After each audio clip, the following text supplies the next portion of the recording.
Hi, this is Ravi తొంగల.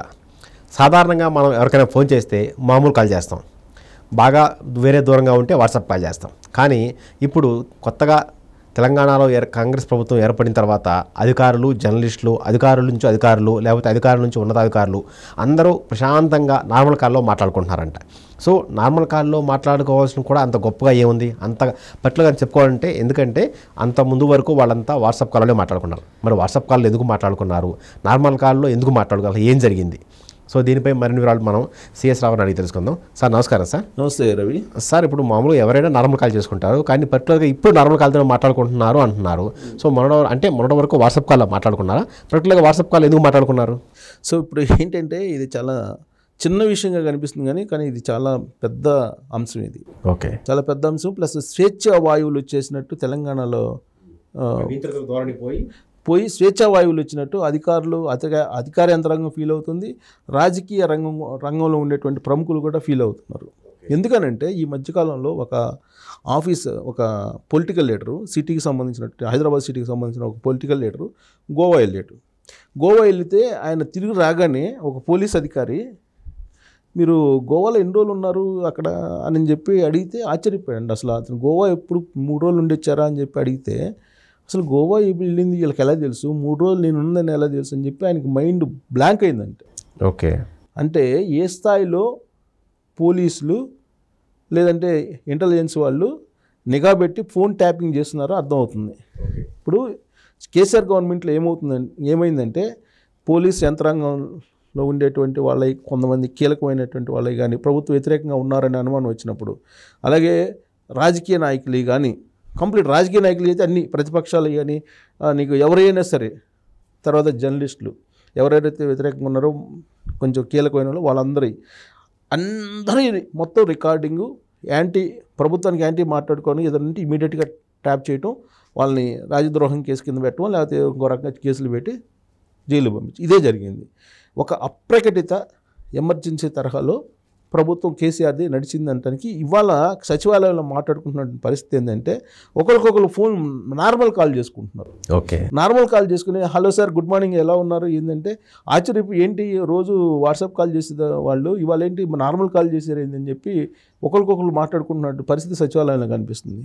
అంటే మామూలు ఉద్యోగులు కూడా ట్యాపింగ్లో పెట్టారు ఫోన్ ట్యాపింగ్లో పెట్టి. ఈ మహానుభావుడు ఎవరంటే ప్రభాకర్ రావు ఎవరంటే ఇంటెలిజెన్స్ ఈయన సొంతగా పెట్టుకున్నటువంటి మనిషి. ఓకే, ఆయన ఫోన్ ట్యాపింగ్లో గత 3 సంవత్సరాల నుంచి ఆయన అదే పని చేస్తున్నారు. అంతకుముందు సర్వీస్లో ఉన్నప్పుడు కూడా ఆయనే చేసేవాడు. ఓటుకు నోటు కేసుకు సంబంధించి లేదంటే చంద్రబాబు నాయుడు ఫోన్ ట్యాపింగ్ చేసింది కూడా ఆయన అని చెప్పి అప్పట్లో కేసు కూడా నమోదైంది. తెలుగుదేశం పార్టీ వాళ్ళు పెట్టారు. అప్పుడు ఆంధ్రప్రదేశ్ ప్రభుత్వం పెట్టింది, ఆంధ్రప్రదేశ్ నిఘా విభాగం ఆయన మీద కేసు కూడా పెట్టింది. ఓకే, సో ఆయన అప్పటి నుంచి ట్యాపింగ్ చేస్తున్నాడు. ఇప్పుడు 2014 నుంచి ఆయన సర్వీస్ 3 సంవత్సరాల క్రితం అయిపోయింది. అయినా కానీ ఆయన పోస్ట్ని ఎక్స్టెండ్ చేసి ప్రభాకర్ రావుది ఇప్పుడు దాకా ఉంచారు, గవర్నమెంట్ పడిపోయేదాకా ఉంచారు. ఆయన మొన్న రిజైన్ చేశారు. అందరితో పాటు నామినేటెడ్ పోస్టులో ఉన్నటువంటి వాళ్ళందరూ సలహాదారులు కానీ, నామినేటెడ్ పోస్టులు కానీ, ఇలాంటి బాపత్ కానీ, ఏది ప్రభాకర్ రావు లాంటి బాపత్ ఉంటారు కదా, వీళ్ళందరూ రిజైన్ చేశారు. ఒకరికొకరు 100 మంది రిజైన్ చేశారు. వీళ్ళంతా ప్రైవేట్ సైన్యంలాగా, కేసీఆర్కి ప్రైవేట్ సైన్యంలాగా ఉండేవాళ్ళు. వీళ్ళంతా చేసే పని ఏంటంటే ఎవరెవరిని ట్రాప్ చేయాలి, ఎవరు ఫోన్ ట్యాపింగ్ చేయాలి, ఎవరెవరు ఏం చేస్తున్నారు, ఇదే వీళ్ళ పని. ఈ ప్రైవేట్ సైన్యం పని అంతా ఇదే. ఓకే, సో కొన్ని 100 మంది ఇప్పుడు వాళ్ళందరూ రిజైన్ చేసిన తర్వాత ఇప్పుడు ఫ్రీగా అందరూ మాట్లాడుకుంటున్నారు. ప్లస్ ప్రగతి భవన్ ఇంతకుముందు కంచెలేసి ఎవరిని ఇప్పుడు ప్రగతి భవన్ గోడ మొత్తం కూల్చి దాన్ని ప్రజలకు అనుకూలంగా మొత్తం మారుస్తున్నారు. ప్రజాభవన్గా డాక్టర్ బిఆర్ అంబేద్కర్ ప్రజాభవన్ అని చెప్పి పేరు కూడా ఆల్రెడీ అనౌన్స్ చేశారు ఎవరు, రేవంత్ రెడ్డి. సో అక్కడ ఆల్రెడీ ప్రగతి భవన్ కాస్త ప్రజాభవన్ అయిపోయింది. ప్రజాభవన్ అయితే అక్కడ ఉండేటువంటి గోడలు అంతా బద్దలు కొట్టేసి, కంచెలు గించెలు అన్ని బద్దలు కొట్టేసి, రేవంత్ రెడ్డి అప్పుడే చెప్పాడు ఒక సమయంలో, అది పేపర్ లీకేజ్ అప్పుడు, ఇంటర్మీడియట్ పేపర్ లీకేజ్ అప్పుడు ధర్నా చేస్తే ఆయన వెళ్ళలేకపోతే పోయి గోడ టచ్ చేసి ఇచ్చాడు. అప్పుడు ఒక మోటార్ బైక్ పైన వెళ్ళి గోడ టచ్ చేసి వచ్చి నిరసన వ్యక్తం చేశాడు. ఓకే, ఒక టీషర్ట్లో పోలీసులు అందరూ ఉండగానే మోటార్ బైక్ పైన వెళ్ళి ఆ ప్రగతి భవన్ గోడను టచ్ చేసి వచ్చాడు. సో అప్పుడే చెప్పాడు ఈ ప్రగతి భవన్ బద్దలు కొడతానని. సో ఇప్పుడు నిజంగానే బద్దలు కొట్టి దాన్ని ప్రజావేదిక చేసేసి ఎవరైనా వెళ్ళొచ్చు, ఎవరైనా రావచ్చు. ఓకే, ప్రజాభవన్గా చేసేసారు. అంత ఫ్రీ చేశారు. అంతా ఫ్రీ అయిపోయింది. స్వేచ్ఛా వాయులు పీల్చుకున్నట్టు ఫీల్ అవుతున్నారు సచివాలయంలో. ఉద్యోగులు ఫీల్ అవుతున్నారు, రాజకీయ నాయకులు ఫీల్ అవుతున్నారు. నేను చెప్తున్నాను కదా, రాజకీయ నాయకులు ఎవరు ఏం మాట్లాడుకున్నా ఇమీడియట్గా తెలిసిపోతుంది, ఇమ్మీడియట్గా తెలిసిపోతుంది. ఎవరు బెంగళూరుకి వెళ్ళి ఫామ్ హౌస్లో ఉన్నారు, ఎవరు బెంగళూరుకి వెళ్ళి ఎన్రోల్ ఉన్నారు, ఎవరు ఎక్కడికి వెళ్ళారు, వీటన్నిటిని ట్రేస్ అవుట్ చేస్తున్నారు. ఎందుకంటే మనకు ఉన్నటువంటి టెక్నాలజీ ఇప్పుడు పెరిగిపోయింది. ఆ టెక్నాలజీ ద్వారా మన ఫోన్లో ఎవరు ఎక్కడ ఉందో కూడా ట్రేస్ అవుట్ చేయొచ్చు ఈజీగా. ఓకే. తర్వాత మనం మాట్లాడుకున్నది కూడా ఆటోమేటిక్గా రికార్డ్ అవుతుంది, ట్యాపింగ్ చేస్తున్నారు. ఇజ్రాయెల్ నుంచి తీసుకొచ్చి ఇజ్రాయెల్ నుంచి టెక్నాలజీతో దాన్ని తీసుకొచ్చి దాన్ని వాడారు. అప్పుడు కూడా చంద్రబాబు నాయుడు మీద ఫస్ట్ ఆపరేషన్ చేసింది వాళ్ళు. అవును, చంద్రబాబు నాయుడు ఇంటి దగ్గర అది పెట్టారు. 500 ఫోన్లు అది ట్యాప్ చేసిందంట. ఏది దాని కెపాసిటీ, ఆపరేటర్స్ కెపాసిటీ, దాన్ని కొన్ని కోట్లు ఖర్చు పెట్టి తీసుకొచ్చి చంద్రబాబు నాయుడు మీద ఆపరేట్ చేశారు. ఆపరేట్ చేసి ఈ ఓటుకు నోటు కేసులు ఇరికిచ్చారు. అది ఏం జరిగిందో తెలియదు. అసలు ఆ డబ్బులు ఇవ్వడానికి పోయారని చెప్పి పట్టుబడ్డారని చెప్పి చెబుతున్నారు. సరే, ఆ కేసు ఏం తేలలేదు ఇప్పటివరకు. ఇప్పుడు అక్కడి నుంచి మొదలుపెట్టి సొంత పార్టీ వాళ్ళని కూడా వాళ్ళ మీద నిఘా పెట్టేసి వాళ్ళు ఎక్కడికి వెళ్తున్నారు ఏంటి అనేది నిఘా పెట్టేశారు.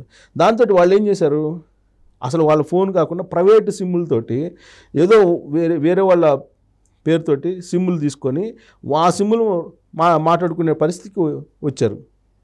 అంటే ఒక సిమ్ ఉంటుంది, అది ఆల్రెడీ తెలిసి ఉంటుంది కాబట్టి వేరే సిమ్, ప్రైవేట్ వ్యక్తుల సిమ్ములతోటి మాట్లాడుకునే పరిస్థితి మొన్నటి వరకు కూడా రాజకీయ నాయకులు, ఈవెన్ బీఆర్ఎస్ పార్టీకి సంబంధించినటువంటి ఎమ్మెల్యేలు కూడా, మంత్రులు కూడా. సో అలాంటి పరిస్థితి, అంటే ప్రగతి భవన్కి వెళ్ళలేనటువంటి పరిస్థితి, బయటేమో ఫ్రీగా మాట్లాడుకోలేనటువంటి పరిస్థితి. ఫోనుల్లో ఎక్కడికైనా వెళ్తేనేమో అది బయటకు వస్తున్నప్పుడు, ఈవెన్ ఈటల రాజేంద్రకు సంబంధించి ఈటల రాజేంద్రని కూడా అలానే ట్రేస్ అవుట్ చేశారు కదా. ఓకే. సో ఆయన్ని ట్రేస్ అవుట్ చేసి తర్వాత హరీష్ రావు అదేదో ప్రభుత్వాన్ని కూల్చేయబోతున్నారు వీళ్ళందరూ కలిసి కుట్రబడినారు, బెంగళూరు కేంద్రంగా చేసుకొని అది ఇది అని చెప్పి అప్పట్లో వచ్చింది కదా కేసీఆర్ని ప్రభుత్వం ఉన్నప్పుడు. సో ఇవన్నీ కూడా ఆ ప్రభాకర్ రావు అనే అతను ఉన్నంత వరకు కూడా మామూలు ఉద్యోగులు కూడా మాట్లాడుకోవడానికి భయపడినటువంటి పరిస్థితి. మామూలు ఉద్యోగులు కూడా అంటే అంత నిఘా పెట్టేసి ఎక్కడికక్కడ బిగించేసేసారు. సో దాన్ని ఒక ఎమర్జెన్సీ రూపంలో ఫీల్ అయిపోయారు ఇప్పటివరకు కూడా అందరూ. ఇంకోటి, ప్రగతి భవన్కి వెళ్తే ఆయన్ని కేసీఆర్ ఏమో అపాయింట్మెంట్ ఇవ్వడు, ఎమ్మెల్యేలను కలవడు, మినిస్టర్ని కలవడు, ఎవరన్నా పోతే కలిసే పరిస్థితి లేదు. సో ఆయన మరి ప్రగతి భవన్లో ఏం చేస్తారో ఏంటో తెలియదు ఎవరికి. 10 ఏళ్ళు అలా విధంగా గడిపాడంటే ముందు తెలంగాణ ప్రజలు ఓపికకి నమస్కారం పెట్టాలి. సో ఎట్టకేలకు తెలంగాణ ప్రజలు తెలుసుకున్నారు, కానీ ఆంధ్ర ప్రజలు ఇంకా తెలుసుకోవాలి. ఆంధ్ర మూలలో ఉన్నటువంటి హైదరాబాద్ వాసులు ఇంకా తెలుసుకున్నట్లేదు. విషయం ఏంటంటే గ్రేటర్ హైదరాబాద్ పరిధిలో కేవలం ఆంధ్ర వాళ్ళు ఓటేస్తేనే ఆయనకి అన్ని సీట్లు వచ్చినాయి, ఎక్కువ సీట్లు వచ్చినాయి. రెస్ట్ ఆఫ్ హైదరాబాదు అందరూ కాంగ్రెస్కి వేశారు. కేసీఆర్కి మాత్రం ఆంధ్ర మూలాలు ఉన్నటువంటి వాళ్ళే ఓట్లు వేశారు. ఆంధ్ర మూలాలు ఉన్నటువంటి వాళ్ళు ఓట్లు వేస్తేనే గ్రేటర్ హైదరాబాద్ పల్లెలో ఉండేటువంటి 24 మంది ఎమ్మెల్యేలు గెలుచుకోవడం జరిగింది. సీట్లు వచ్చినట్టు ఇక్కడ చెప్పుకోదగ్గది. ఇవి లేకపోతే అసలు ఆయన ప్రతిపక్ష హోదా కూడా లేదు. అంటే ఆంధ్ర వాళ్ళతోటి కలిసి వ్యాపారాలు చేసుకోవటం, కాంట్రాక్టులు చేసుకోవటం, రియల్ ఎస్టేట్, ఇది ఈ 10 సంవత్సరాల్లో జరిగింది. తెలంగాణలో పరిపాలన ఏంటంటే అసలు ప్రపంచంలో ఎక్కడా లేని విధంగా, దేశంలో ఎక్కడా లేని విధంగా ఒక రియల్ ఎస్టేట్ వ్యాపారాన్ని ఎజెండాగా చూపించి ఎన్నికల ప్రచారంలోకి వెళ్ళినటువంటి మహానేత కేసీఆర్. రియల్ ఎస్టేట్ వ్యాపారాన్ని ప్రధానాస్త్రంగా చూపించి ఎన్నికలకు వెళ్ళిన మహానేత కేసీఆర్ అనుకోవాలి. ఇంకోటి ఏంటంటే ఈ పెరిగిన భూముల రేట్లను చూపించి నా వల్లే పెరిగినాయి అని ఎవరన్నా ఏ రాజకీయ నాయకుడు అని చెప్తారా? ధరలు పెరగడాన్ని అవమానంగా ఫీల్ అవుతారు రాజకీయ నాయకులు. ద్రవ్యోల్బణం పెరగడాన్ని అవమానంగా ఫీల్ అవుతారు. సామాన్యులు భరాయించలేనటువంటి ధరలు పెరిగినప్పుడు అది చేతగానే ప్రభుత్వం కింద గుర్తిస్తారు ఎవరైనా. కానీ దాన్ని హైప్ క్రియేట్ చేసి ఆయన కావాలని అక్కడ కొంతమంది బినామీలతో టెండర్లు వేయించి కోకాపేటలో ఎకరం 100 కోట్లు కమ్మించారు. 100 కోట్లు దాన్ని ఐకాన్గా చూపించి ఎన్నికలకి వెళ్ళాడు ఆయన. అది కొంత కూడా బీఆర్ఎస్ వాళ్ళే అని కూడా ఒక ప్రచారం అప్పుడు వచ్చింది. సో దాన్ని చూపించి ఎన్నికలకి వెళ్ళాడంటే మరి కేసీఆర్ని ఏమనుకోవాలో అర్థం కావట్లేదు. కేసీఆర్ని మరి అంటే టైం బాగున్నంత వరకు నడిచింది. అవును, ఆయన ఏం చేసినా నడిచింది, టైం బాగున్నంత వరకు నడిచింది. అసలు వాస్తవాలు తర్వాత కదా బయటకు వచ్చేది. ఇప్పుడు ఒక్కోటి బయటకు వస్తున్నాయి, ఇంకా చాలా రావాల్సి ఉన్నాయి. ఇప్పుడు రేవంత్ రెడ్డి ప్రమాణ స్వీకారం చేసిన తర్వాత అసలు విషయాలు బయటకు రావాలి. ఒకవేళ బయటకు తీసుకురాలేకపోతే రేవంత్ రెడ్డిని కూడా తెలంగాణ ప్రజలు తిరస్కరిస్తారు. ఎక్కువ రోజులు కూడా ఉండలేడు. ఎందుకంటే ప్రాంతీయ పార్టీ కాబట్టి బీఆర్ఎస్ పార్టీ ఇన్ని రోజులు ఉంది. కాంగ్రెస్ పార్టీలో అది నడవదు. కాంగ్రెస్ పార్టీలో నడిచే అవకాశం లేదు. ఇప్పుడు ఏదైతే ఆయన మీద ఆరోపణలు ఉండే వాటన్నిటిని వెలికి తీయకపోతే తెలంగాణ ప్రజలు ఒప్పుకునే పరిస్థితి ఉండదు. రేవంత్ రెడ్డి సీఎంగా ఉన్నా కానీ నిరసన వ్యక్తం చేస్తారు ఖచ్చితంగా. సో కాబట్టి ఇప్పటివరకు జరిగిన దాని మీద ఒక స్వేచ్ఛా వాయువులు ఫీల్ అయినట్టు సచివాలయంలో ఈ విధంగా ఆనందకరంగా ఒకరికొకరు ఫోన్లు చేసి సెలబ్రేట్ చేసుకుంటూ మాట్లాడుకుంటున్నారంటే ఇప్పటివరకు ఎంత నిర్బంధం నడిచింది అనేదానికి నిదర్శనంగా తీసుకోవాలి. ప్రభాకర్ రావు అనే అతను ఎన్ని ఫోన్ ట్యాప్ చేసి ఉంటాడు, ఎన్ని ఫోన్లు ట్యాప్ చేసి ఉంటాడు అనేది ప్రభాకర్ రావు రిజైన్ చేసిన తర్వాత నిన్న మొత్తం మంగళవారం మొత్తం మొన్న రిజైన్ చేసినట్టున్నాం మొన్న సాయంత్రం నిన్న మొత్తం సచివాలయంలో ఇదే టాక్ మొత్తం ఇదే.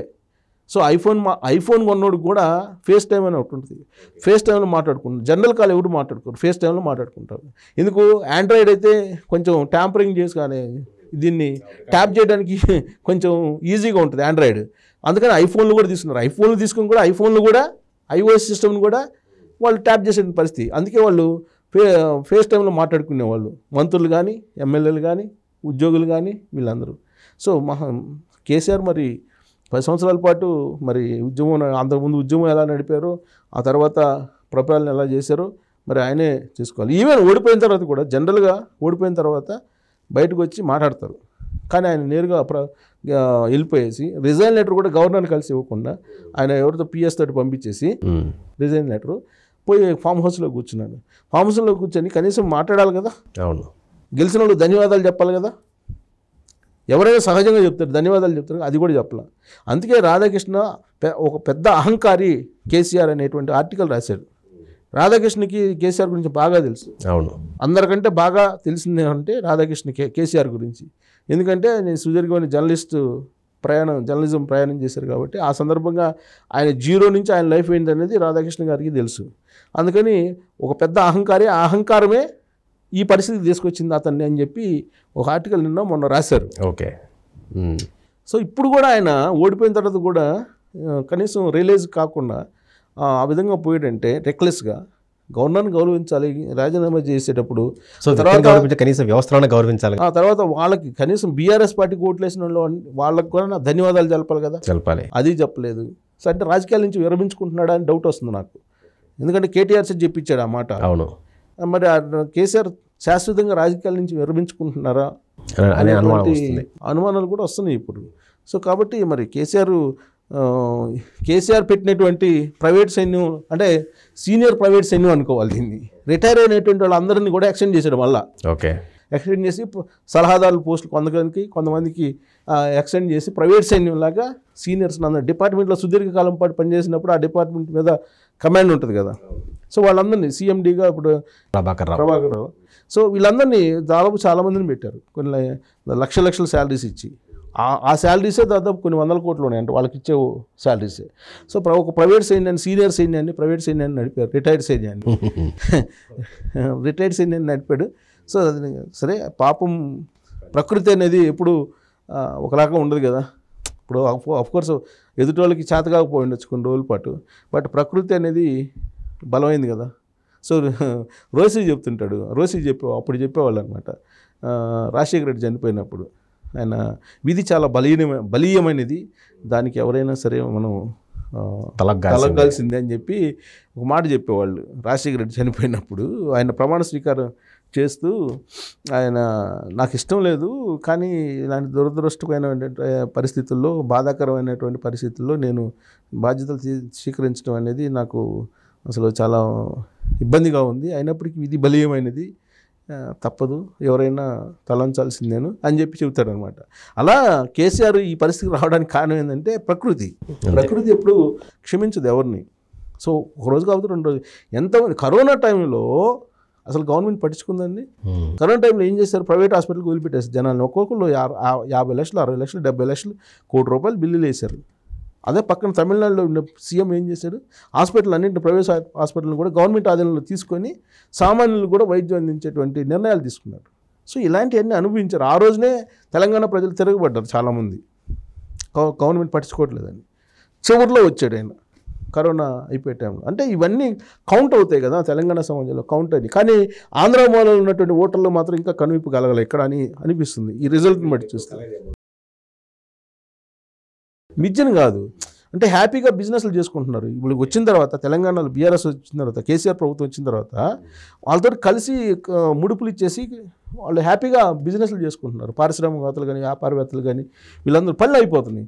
ఇంతకుముందు డిస్ప్యూట్ ఉండేటువంటి ల్యాండ్లు కూడా ఎవరు జోలికి వెళ్ళాలి. ఇప్పుడు డబ్బులు ఇచ్చేసి డిస్ప్యూట్ ఉండేటువంటి ల్యాండ్లన్నీ ఇప్పుడు మొత్తం హైటెక్ సిటీ చుట్టూ ఒక్క ఖాళీ లేదు. ఇంతకుముందు కొన్ని 100 ఎకరాలు కనపడేది ఖాళీగా. మొత్తం చదువుని చేసేసారు, మొత్తం ఇచ్చేసారు, ఎవరికంటే వాళ్ళకి ఇచ్చేసారు, కిక్ బ్యాక్స్ తీసేసుకున్నారు, మొత్తం క్లోజ్. అంత వెసులుబాటు ఇచ్చారు ఆంధ్ర వాళ్ళకి. మొత్తం ఆంధ్ర వాళ్ళే కదా వాళ్ళ చుట్టూ ఉంది, కాంట్రాక్టర్స్ కానీ, పారిశ్రామికవేత్తలు కానీ, బిజినెస్ పీపుల్ కానీ అందరూ వాళ్ళే కదా. అందుకే ఇప్పుడు గ్రేటర్ హైదరాబాద్లో వచ్చింది. సో ఇదంతా మరి చూడాలి, కేసీఆర్ ఇప్పటికైనా మారుతారా లేదా అనేది. మారే పరిస్థితి ఉండదు, ఆయన ఫామ్ హౌస్కి వెళ్ళాడు కాబట్టి. కొత్త ప్రభుత్వం వచ్చింది, ప్రగతి భవన్ గోడలు బద్దలయ్యాయి. సో ప్రస్తుతం అధికారులంతా ప్రశాంతంగా వాళ్ళ సొంత ఫోన్లో మామూలుగా వాట్సాప్ కాల్ కాకుండా మామూలు కష్టం మాడుకుంటున్నారు. సో రాబోయే రోజుల్లో ఇంకెన్ని చిత్రాలు. ఇంకోటి ఏంటంటే రవి, దీనికి ఎండింగ్ ఇస్తాను నేను. రేవంత్ రెడ్డి ఫోన్ అసలు వాడేవాడు కాదు. అవును, రేవంత్ రెడ్డి ఫోన్ వాడేవాడు కాదు. రేవంత్ రెడ్డి అసలు ఫోన్ వాడేవాడికి ఎవరికి అందుబాటు. పెద్ద మైనస్ పాయింట్ కూడా అతనికి అదే. కాంగ్రెస్ వాళ్ళు చెప్పేది ఏంటంటే, సీనియర్లు కానీ కాంగ్రెస్ పార్టీ వాళ్ళు ఎవరు ఫోన్లు ఎత్తాడు, అతను ఎవరికి అందుబాటులో ఉన్నాడు, అతను ఈగోయిస్ట్, అతను ఎవరికి అందుబాటులో ఉన్నాడు, అలాంటి వాడు సీఎం ఏంటి, పీసీసీ అధ్యక్షుడు ఏంటి, ఆయన మీద యుద్ధం చేశారు. ఓకే, కానీ ఆయన ఫోన్ ఎందుకు వాడనేది ఇప్పుడు సచివాలయ ఉద్యోగుల ద్వారా మనకు అర్థమవుతుంది. సో ఇప్పుడు రేవంత్ రెడ్డి ఇక ఫోన్ వాడతాడేమో, బహుశా నేను అనుకోవడం, ఇక నుంచి వాడతాడేమో. అంటే ఆ విధంగా అందరూ భయపడ్డారు. భయపడిపోయారు అని అంటాం కన్నా జాగ్రత్త పడ్డారని చెప్పి జాగ్రత్త పడ్డారు. భయపడటం కన్నా జాగ్రత్త పడి వాళ్ళ వ్యక్తిగత గోప్యతని వాళ్ళే కాపాడుకున్నారు. వాళ్ళని మళ్ళీ వాళ్ళు తెలిసిపోతే తర్వాత వాళ్ళు ఎట్లా ఫైట్ చేసి చేయలేరు కదా, అందుకని రేవంత్ రెడ్డి ఇక నుంచి నేను అనుకోవడం ఫోన్ వాడతాడేమో. సో కొత్త ప్రభుత్వం వచ్చింది, ప్రగతి భవన్ గోడ బద్దలైంది. ప్రస్తుతం అధికారులంతా ప్రశాంతంగా ఫోన్ మాడుకుంటున్నారు. సో రేపు ప్రమాణ స్వీకారం చేయబోయే రేవంత్ రెడ్డి కూడా ఇక్కడ నుంచి సొంతంగా ఫోన్ వాడతారేమో. Let's wait and see. Thank you.